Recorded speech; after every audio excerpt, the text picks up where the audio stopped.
নমস্কাৰ, মোৰ নাম শ্ৰীমতী সুস্মিতা শইকীয়া। মই এটা কবিতা আবৃত্তি কৰিম। কবিতাৰ নাম হ'ল মা আৰু সোণ। কবি ৰূপকৰ জ্যোতিপ্ৰসাদ আগৰৱালা।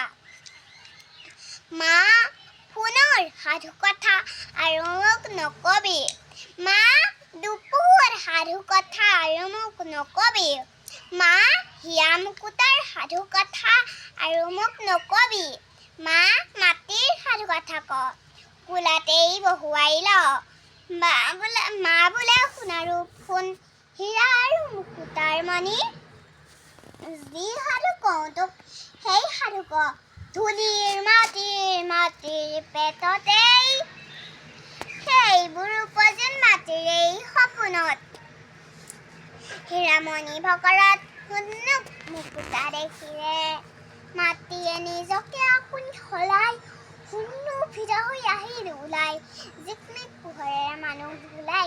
ধন্যবাদ।